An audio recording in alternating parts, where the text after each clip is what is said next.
8 aniversario del Sindicato Independiente Nacional de Trabajadores del Colegio de Bachilleres.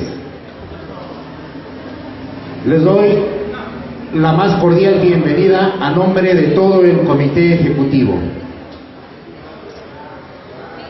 Tengo el honor de presentar en este momento al licenciado Pedro Villegas Rojas, director del Centro Nacional de Promoción Social, con la ponencia Las nuevas dimensiones del sindicalismo en México.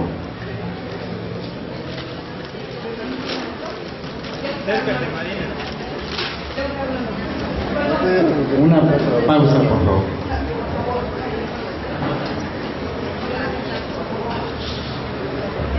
Buenos días, compañeros. Desgraciadamente, hoy que estamos celebrando el 38 aniversario de nuestro sindicato, vengo a darles una mala noticia. Falleció un exsecretario general y algunos de nosotros sí lo conocimos, Ignacio Ramírez Rojo. El día de ayer nos presentamos un grupo de compañeros, se le llevó un arreglo floral a nombre del SINTCB, inclusive se mandó una esquela a través de Facebook, pues lamentando esta situación. Yo les pediría, compañeros, un minuto de silencio y un minuto de aplausos por ese exsecretario de nuestro sindicato. Gracias, compañeros.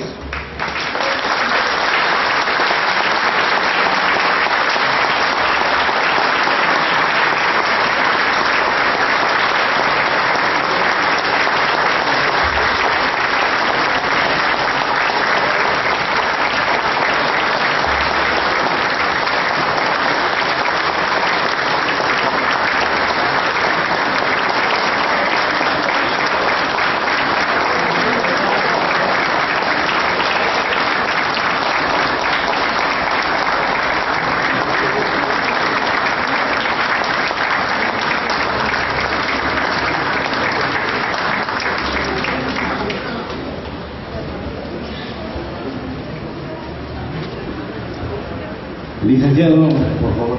Gracias.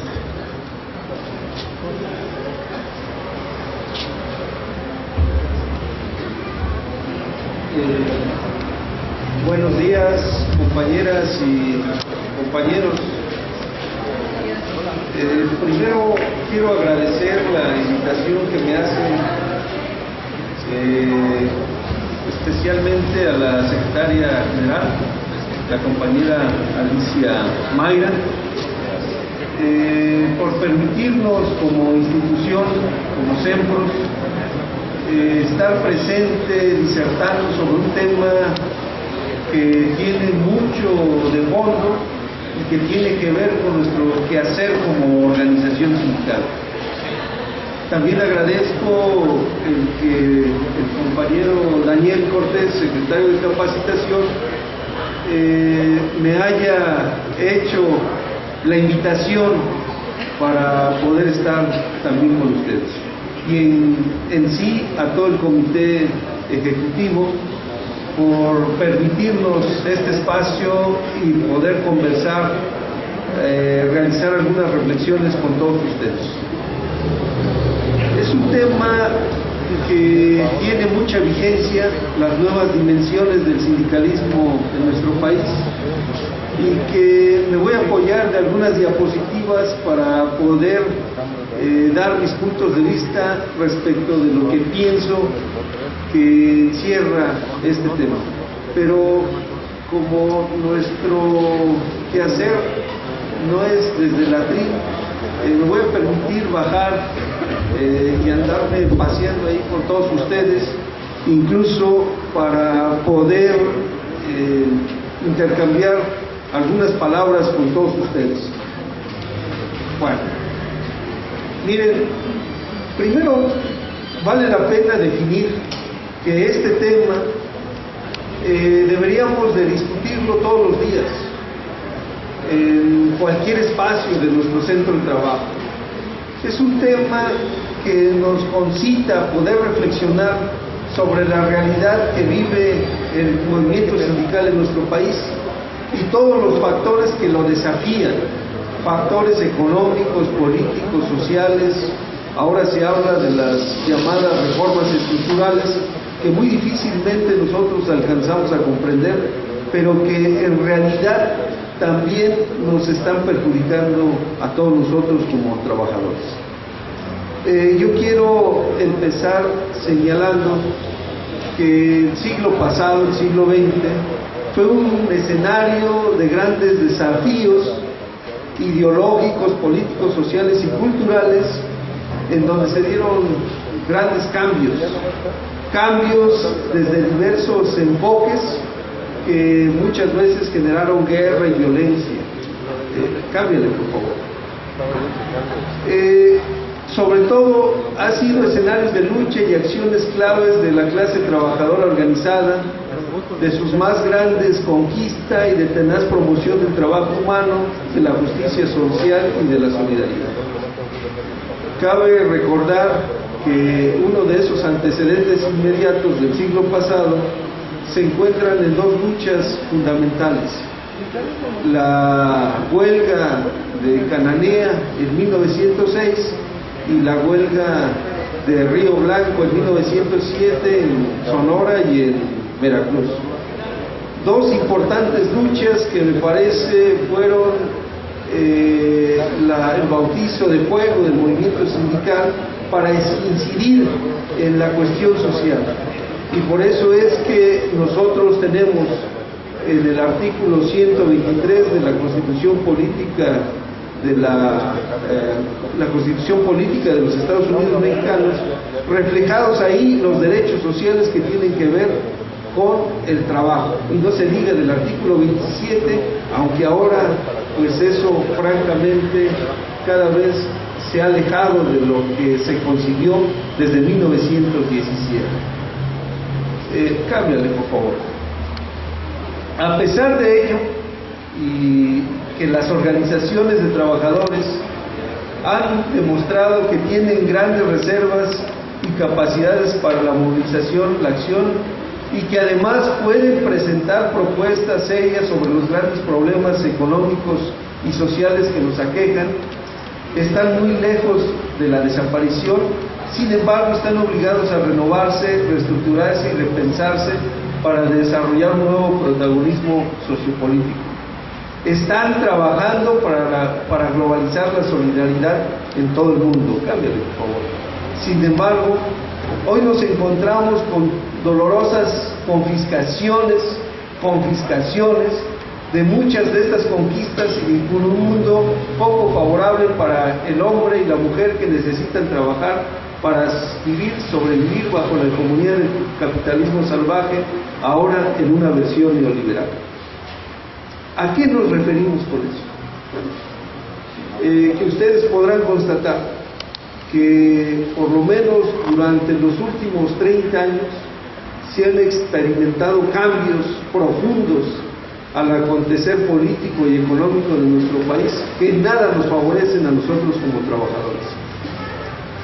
Si nosotros recordamos lo que pasaba en 1976, por ejemplo, hasta 1976, podemos dar constancia de que existía en nuestro país una política salarial que incluso muchas veces, hasta 3 veces al año, había incrementos salariales. El poder adquisitivo del salario por lo menos era mejor que el actual. Después de 1976 y mucho más marcado en 1980, resulta que con las nuevas políticas famosas de ajustes estructurales, los grandes pactos que se hicieron entre el gobierno y la cúpula sindical, se inició una política de contención salarial en donde los trabajadores primero tenían que sujetarse al salario mínimo que negociaba la Comisión Nacional de Salarios Mínimos, y muchas veces era por abajo de la inflación, ni siquiera era lo que realmente reflejaba la inflación, porque se dice que el salario mínimo causa inflación, ¿no? Que por lo tanto el salario no puede rebasar los índices inflacionarios. Pero y entonces, a partir de ahí, el poder adquisitivo del salario vino en decadencia. Si ustedes se dan cuenta, ahora podemos ver que con un salario mínimo se compran 85 menos productos que lo que se compraba en 1976. Se dice que hay un 85% de pérdida del poder adquisitivo en nuestro país. Bueno, ante esto, vale la pena hacer una etapa crítica del movimiento sindical, un recorrido sobre sus desviaciones y prácticas. ¿Qué es lo que el movimiento sindical realizaba o que hacía respecto de estas medidas que desafiaban al propio movimiento sindical y desde luego perjudicaban al trabajador?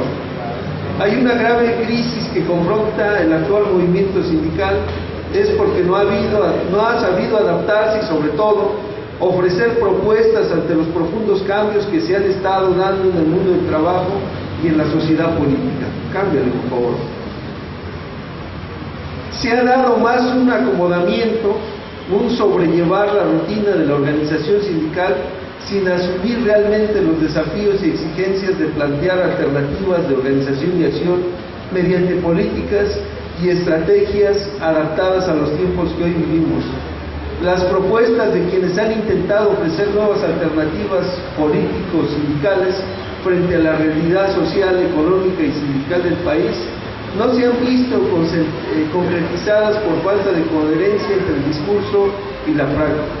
Hay que señalar que hay una crisis de valores en el movimiento sindical. Si de por sí hay una profunda crisis económica en todo el mundo, ¿no?, derivada precisamente de los efectos del capitalismo, recordemos, por ejemplo, las grandes luchas que se han hecho en todo el mundo. En España, por ejemplo, dicen que para poder salir de la crisis se necesita ajustes estructurales. Esto quiere decir que se podrán recortar programas sociales que en la práctica, ¿cómo se están aplicando en nuestro país?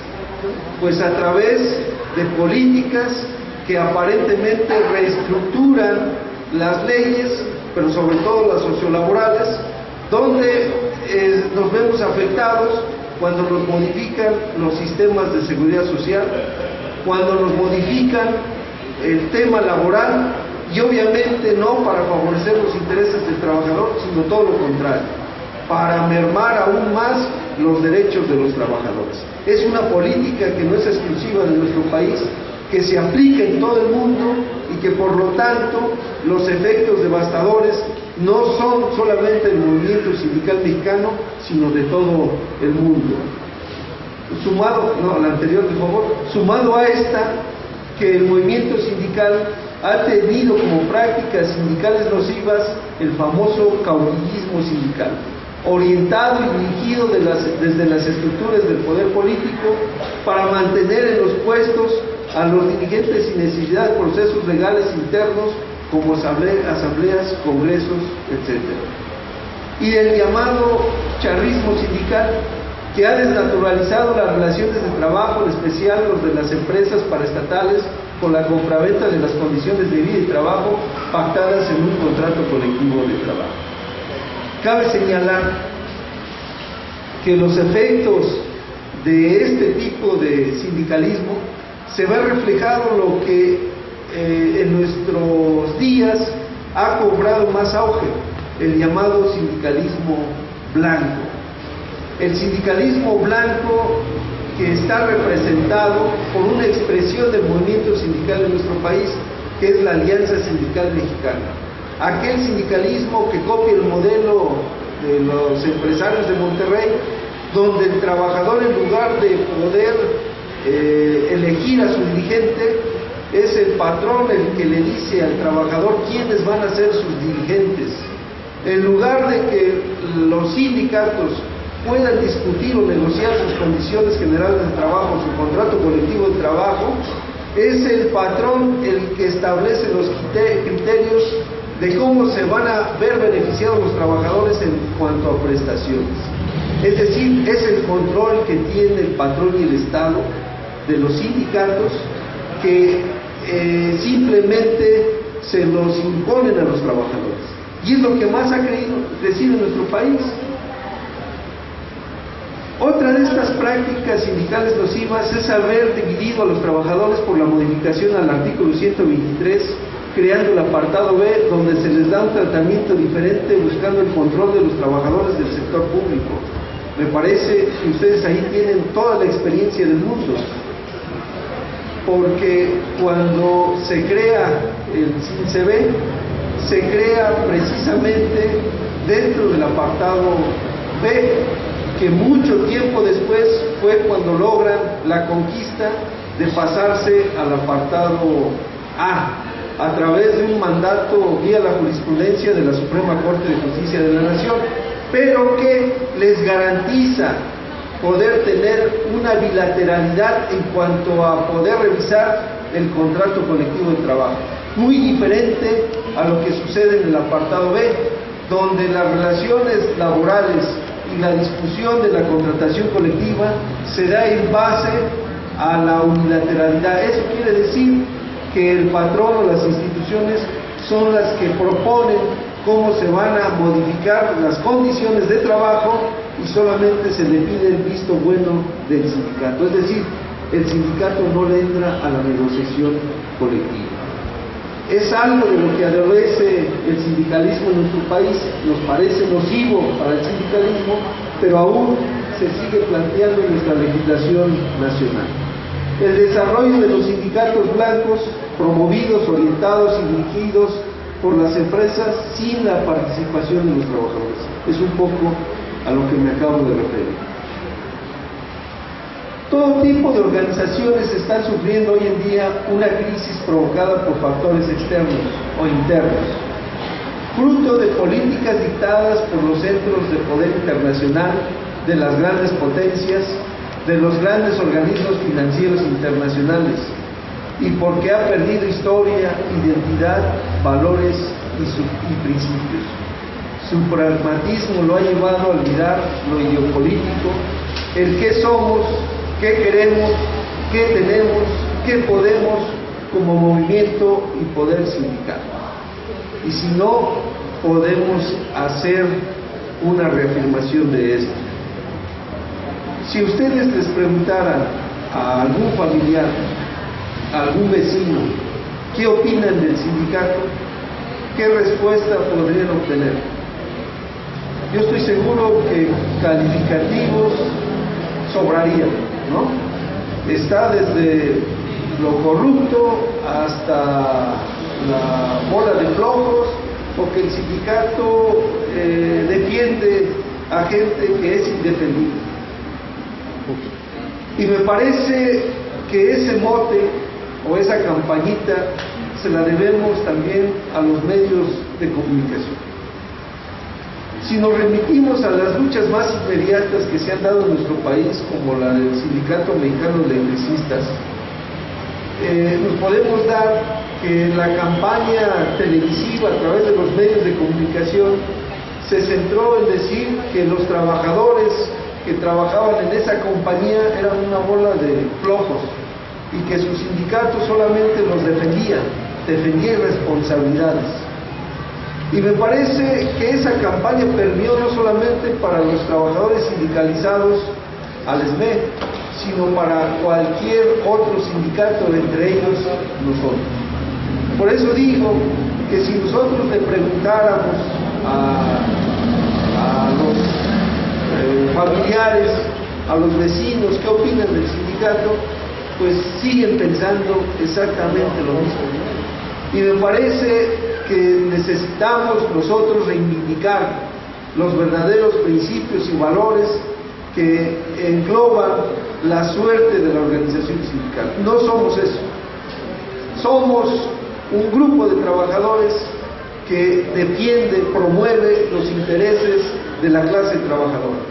Pero eso en la práctica lo debemos de hacer, porque si vamos allá afuera, pues habrá muchos compañeros, compañeras que sigan pensando eso y actúen de la misma manera. Por eso es que el sindicalismo está llamado a poder reivindicar